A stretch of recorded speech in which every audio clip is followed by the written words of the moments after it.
en el invierno del año 218 alto, c. El valle del río Po yacía frío y empapado bajo cielos bajos y grises. Fue aquí, en el norte de Italia, donde las dos facciones más poderosas de la antigüedad, Roma y Cartago, se encontrarían en la primera gran batalla de la Segunda Guerra Púnica. Roma, tomada por sorpresa, se apresuró a responder a esta amenaza cartaginesa. Para ese año se habían levantado dos ejércitos consulares, uno bajo el mando de Publio Cornelio Escipión y el otro bajo Tiberio Sempronio Longo. Escipión había intentado interceptar a Aníbal en la Galia, solo para ser superado en maniobras. Su primer enfrentamiento ocurrió en la batalla del Tesino, una escaramuza de caballería en la que Escipión resultó gravemente herido y fue rescatado por poco por su hijo, quien más tarde sería conocido como el célebre Escipión africano. Escipión se retiró a un campamento fortificado cerca del río Trebia,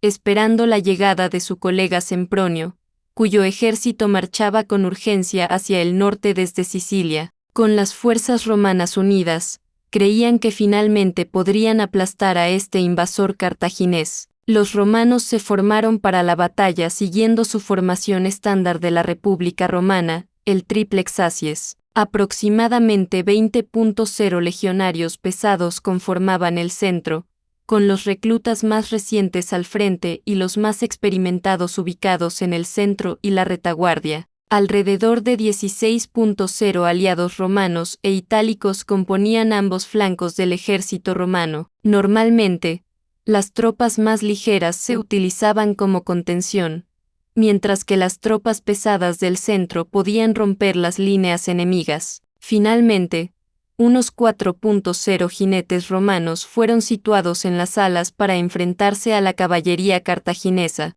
Aníbal Barca, comandante de las fuerzas cartaginesas en Iberia, había cruzado los Alpes en una de las marchas militares más audaces de la historia. Llegó al norte de Italia con su ejército severamente castigado, habiendo perdido muchos hombres debido al frío extremo, el hambre y los ataques de tribus hostiles, pero aún así comandaba un endurecido ejército multinacional compuesto por africanos, íberos, galos, caballería y elefantes. La fuerza de Aníbal era de un tamaño equivalente a la romana, unos 40.0 hombres en total. Este ejército multinacional estaba compuesto por 11.0 infantes africanos y libios posicionados en el flanco derecho de Aníbal. Otros 10.0 infantes de Iberia se situaban en el flanco izquierdo. En el centro se encontraban aproximadamente 8.0 tropas de las tribus galas. Aunque estaban igualados en número,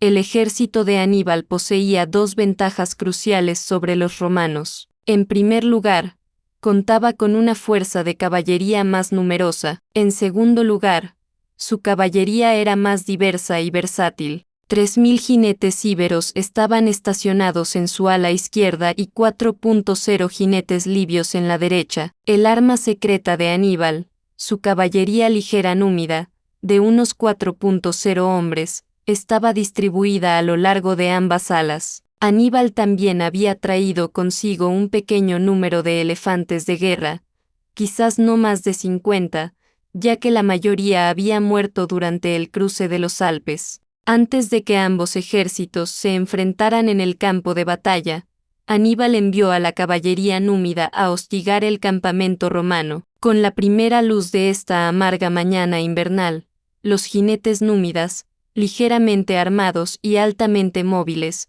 avanzaron rápidamente, lanzando jabalinas contra el campamento romano y retirándose con rapidez antes de que los romanos pudieran organizar un contraataque. Sempronio Longo, ya inclinado hacia la batalla, cayó en la provocación. Aníbal había reconocido desde temprano el temperamento del cónsul Sempronio y lo explotó, sin permitir que sus hombres desayunaran o se prepararan adecuadamente. Ordenó que todo el ejército se reuniera y persiguiera al enemigo. Las tropas romanas salieron del campamento y se adentraron en las heladas aguas del río Trebia, que en algunos puntos alcanzaban la altura del pecho. La armadura los lastraba, el frío entumecía dedos y extremidades. Los escudos se volvían resbaladizos y los músculos se acalambraban. Para cuando alcanzaron la otra orilla, los soldados romanos estaban empapados, temblando y ya parcialmente exhaustos. Al otro lado del campo, las tropas de Aníbal esperaban alimentadas, calentadas por hogueras y completamente preparadas. El impetuoso Sempronio Longo estaba ansioso por iniciar la batalla. Optó por pasar a la ofensiva, enviando a todos sus hostigadores para iniciar el combate. Los élites romanos, jóvenes pero capaces, avanzaron con rapidez, casi corriendo sobre el campo de batalla cubierto de nieve, con la esperanza de calentar sus cuerpos congelados. Fueron recibidos en el centro del campo con una feroz resistencia por parte de los hostigadores libios y africanos de Aníbal. Los hostigadores se afirmaron y comenzaron a lanzar lluvias de proyectiles unos contra otros. Jabalinas y ondas cayeron violentamente, muchas alcanzando su objetivo. El combate continuó por un breve periodo hasta que, tras unos minutos de lucha intensa, ambas fuerzas se separaron sin que ninguna obtuviera una ventaja clara. Los élites, con rapidez, se retiraron detrás de las líneas de las legiones romanas en avance, con los astati romanos liderando la primera línea. Detrás se encontraban los príncipes en el centro y los veteranos triarii conformando la tercera línea en la retaguardia. El cónsul romano Sempronio Longo comandaba su fuerza desde una distancia segura. Longo deseaba ganar la batalla rápidamente y poner fin a este invasor extranjero. En este momento, la disciplina romana demostró su verdadero valor. A pesar del agotamiento, el hambre y el frío, las legiones avanzaron de manera constante, manteniendo una cohesión excepcional y una buena formación. La infantería romana se estrelló sin piedad contra los cartagineses. Las legiones más numerosas y pesadas del centro golpearon con especial fuerza a las tribus galas situadas en el centro de Aníbal. Allí, Aníbal había colocado posiblemente a su fuerza más débil, especialmente en términos numéricos. Los galos, ligeramente armados, estaban en clara desventaja al enfrentarse de frente con las legiones romanas. Comenzaron a sufrir pérdidas a un ritmo alarmante. Simultáneamente, los aliados itálicos romanos en los flancos se enfrentaron a las tropas íberas y africanas de Aníbal. Los flancos, como era de esperarse, no rindieron con la misma eficacia que sus contrapartes y quedaron atrapados en un estancamiento. Mientras tanto, la caballería romana optó por no enfrentarse de inmediato a la mayor fuerza de caballería cartaginesa. Aníbal, calmado y calculador, esperó pacientemente el momento perfecto para actuar.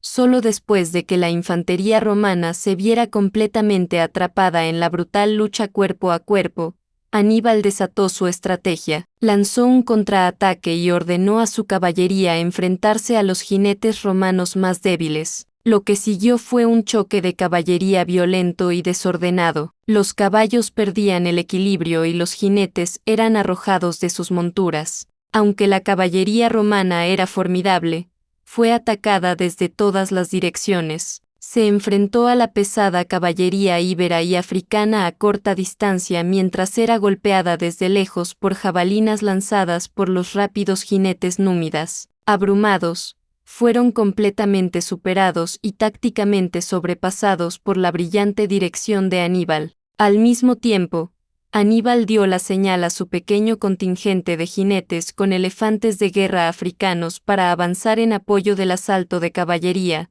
pero fueron rápidamente interceptados y enfrentados con feroz resistencia por las tropas de élite romanas, bien equipadas para hacer frente a la amenaza de las enormes bestias africanas. Los romanos lanzaron andanadas de jabalinas hacia los elefantes, matando a muchos y enviando al resto a un pánico desordenado, dispersándose en múltiples direcciones. A pesar de perder el enfrentamiento de caballería en las alas, los romanos creían que estaban ganando en el centro del campo de batalla. Las pesadas legiones romanas continuaron avanzando, ganando terreno de manera constante contra las fuerzas cartaginesas del centro. Las tribus galas allí estacionadas estaban superadas en número 2-1 y fueron empujadas hacia atrás, perdiendo así terreno vital. No está del todo claro si esto era completamente intencional dentro del plan de Aníbal. Quizás esta maniobra pretendía replicar la obra maestra que ejecutaría 2 años después en Cannas, donde sus tropas galas en el centro cedieron terreno deliberadamente, atrayendo a los romanos directamente a una trampa. Sin embargo, en este escenario, las tropas galas estaban perdiendo terreno a un ritmo mucho más rápido y sufriendo graves bajas. Esto lleva a pensar que esta parte específica de la gran táctica de Aníbal estaba fallando en cierto grado. A pesar de ello, en este punto la batalla estaba en la palma de la mano de Aníbal. El peso inmenso del centro romano continuaba avanzando, derribando a los galos por decenas. Aunque catastrófico para los cartagineses, Aníbal reveló su carta maestra, ya fuera por pura suerte o por su dominio del tiempo. Dio la señal en el momento exacto para que sus refuerzos ocultos, liderados por su hermano Magón Barca, emergieran. Antes de que comenzara la batalla, Aníbal había situado a 2.0 jinetes númidas y tropas de infantería africana en un terreno boscoso cercano que dominaba el campo de batalla. El terreno era perfecto, lo suficientemente distante como para no despertar sospechas romanas, pero no tan lejos como para que los refuerzos llegaran demasiado tarde para ayudar a Aníbal. Esto explica por qué Aníbal estaba ansioso por atraer a los romanos a combatir bajo sus propios términos. Quizás, en parte, deseaba que el centro romano atravesara por completo su centro galo, atrayendo a las legiones hacia lo que creían una lucha ganadora. Pero para entonces, la mayoría de las tribus galas habían sido asesinadas o dispersadas. Por lo tanto, se puede argumentar que Aníbal había subestimado su resistencia y que esta parte de su plan no funcionó exactamente como se había previsto. Aún así, en esta etapa, la batalla estaba decidida. Toda la caballería romana se había quebrado y huido presa del pánico. Al ver a toda su caballería retirándose y observar el gran avance de tropas cartaginesas emergiendo desde el sur, el cónsul romano Sempronio Longo se retiró del campo de batalla en desgracia. La fuerza oculta de Magón irrumpió desde su escondite detrás del ejército romano, golpeando la retaguardia sin piedad y penetrando profundamente en las filas romanas. El pánico se apoderó de la infantería aliada. Los romanos, ya exhaustos por el cruce del río y el frío, se encontraron rodeados y atacados por todos lados. La legión romana ahora enfrentaba una lucha desesperada por su supervivencia. Gracias por ver.